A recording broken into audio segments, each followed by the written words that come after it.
día a todas y a todos los que nos ven y nos acompañan a través de Telebásica. Mi nombre es Brian Ramos y el día de hoy estudiaremos el contenido correspondiente al bloque número 4, Materia y Energía, secuencia número 1, ¿qué hacen los científicos?, en el programa de televisión número 2 titulado La Ruta de la Ciencia del área de Ciencias Naturales del séptimo grado.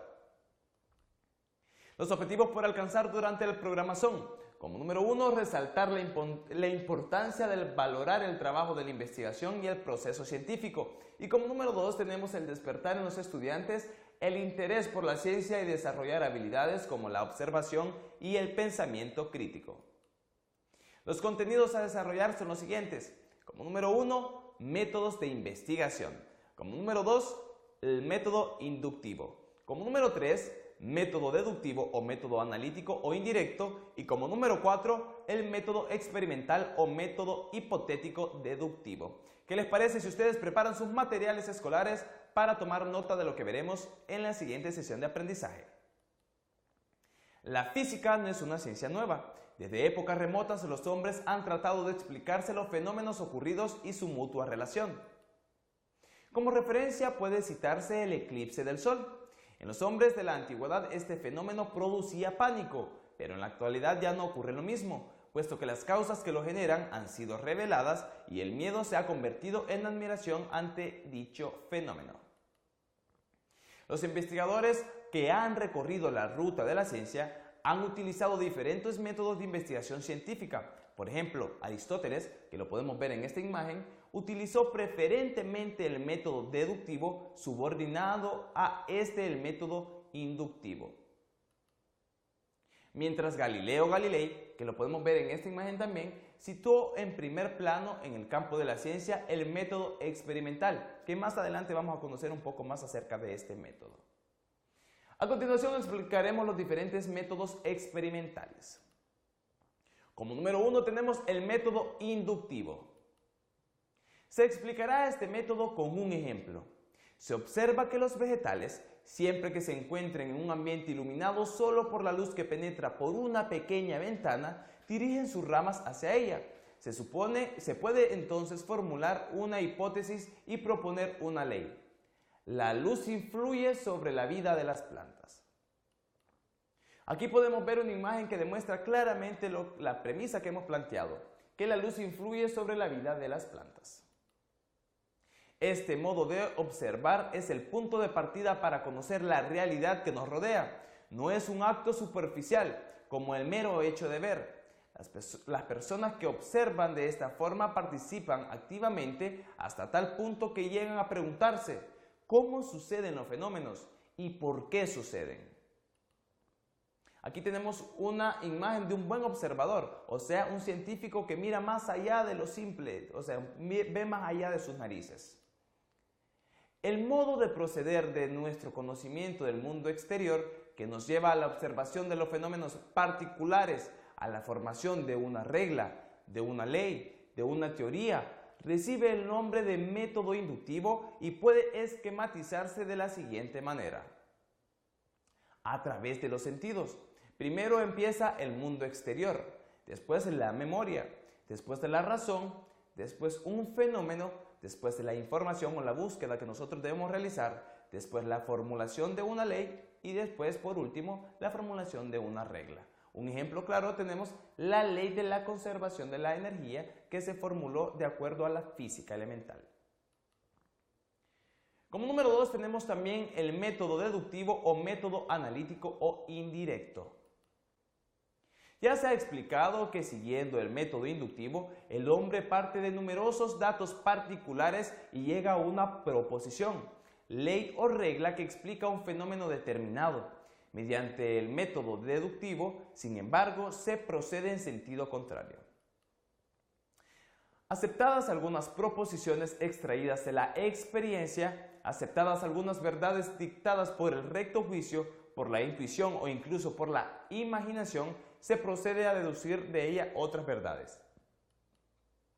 Por ejemplo, aquí tenemos las teorías, leyes o módulos que claramente puede ceder a la constatación, después de hechos de una realidad, después a la inducción y después por último a crear una hipótesis que nos lleva a una deducción.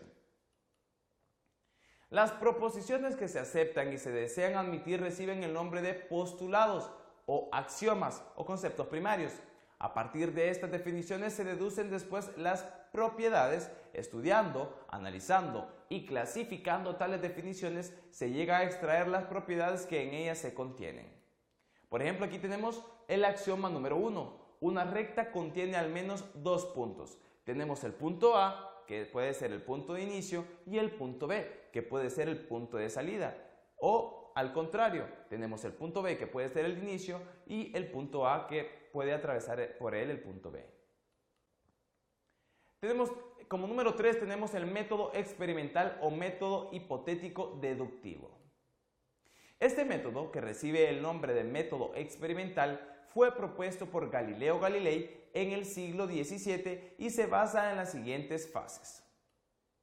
Como fase número 1 tenemos la proposición de un problema muy concreto extraído de la observación cuidadosa de los fenómenos conexos a dicho problema. Fase número 2. Formulación de hipótesis capaces de explicarlo. Fase número 3. La proposición y realización de un experimento con el fin de verificar tales hipótesis. Proposición y realización de un experimento con el fin de verificar tales hipótesis. Si el experimento ratifica las hipótesis formuladas, estas pasaron a ser consideradas reglas o leyes. En el caso contrario, se desechan por falsas. A continuación observaremos el video titulado Los misterios de la vida. Ustedes estén muy atentos.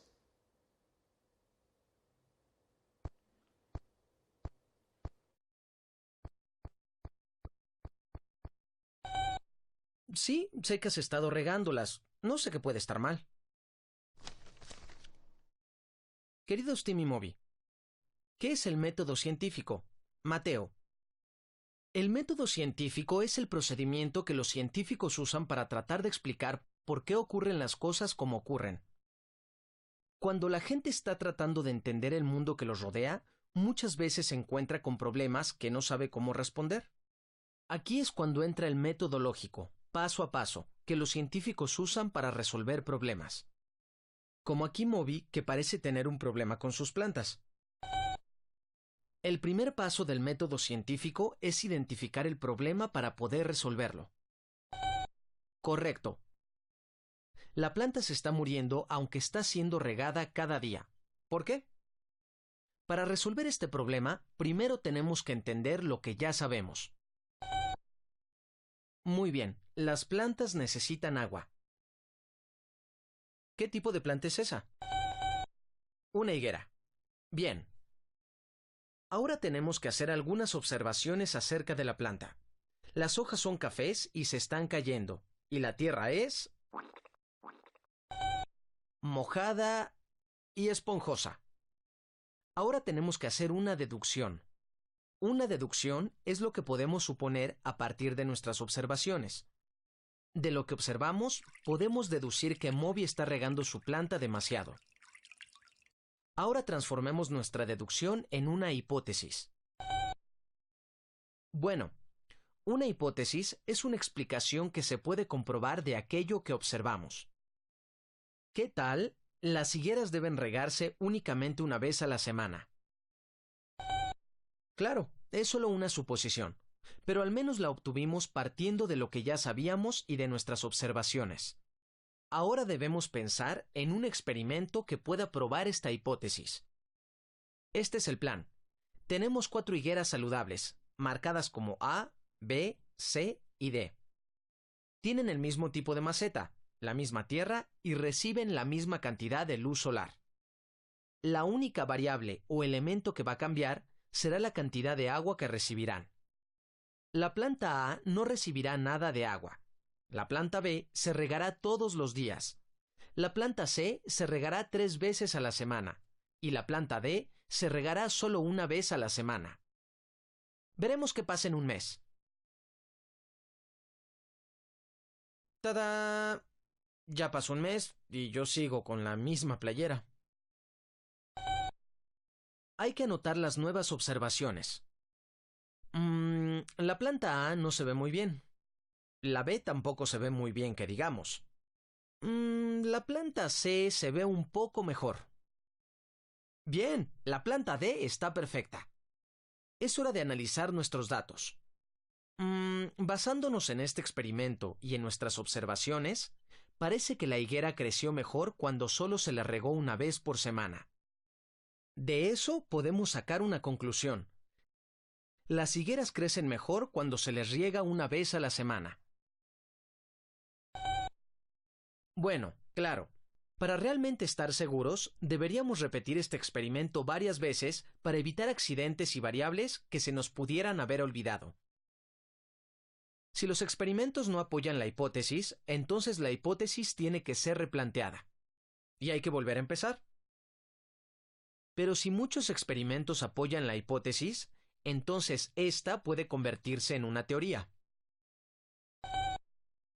Bueno, en la ciencia, una teoría es cualquier hipótesis que se haya confirmado repetidamente por medio de pruebas experimentales.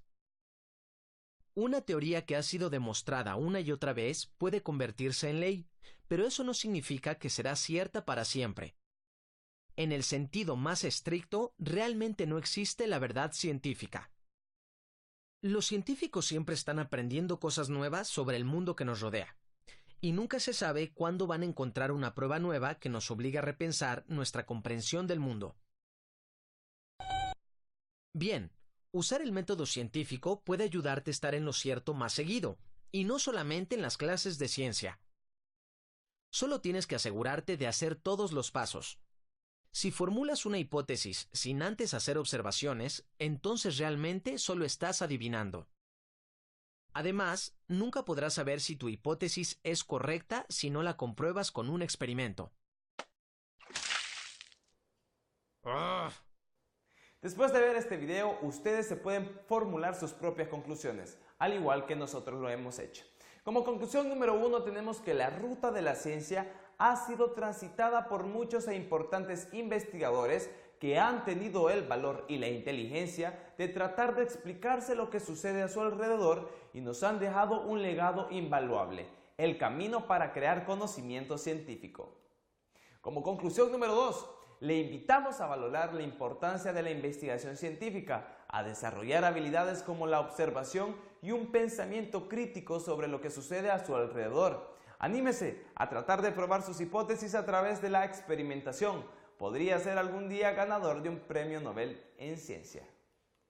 Como conclusión número 3, recuerde que la ciencia enseña importantes técnicas de investigación, aporta una saludable dosis de escepticismo, permite desarrollar habilidades comunicativas y ayuda a comprender y valorar el mundo en que vivimos. Recordemos los objetivos que hemos alcanzado. Como número 1, resaltar la importancia de valorar el trabajo de la investigación y el proceso científico. Y como número 2, despertar en los estudiantes el interés por la ciencia y desarrollar habilidades como la observación y el pensamiento crítico. Los contenidos que desarrollamos fueron métodos de investigación, método inductivo, el método deductivo o método analítico o indirecto, y como número 4, el método experimental o método hipotético, o sea, el método deductivo. Muchísimas gracias por su atención. Mi nombre es Brian Ramos. Nos vemos en la siguiente sesión de aprendizaje. Hasta luego.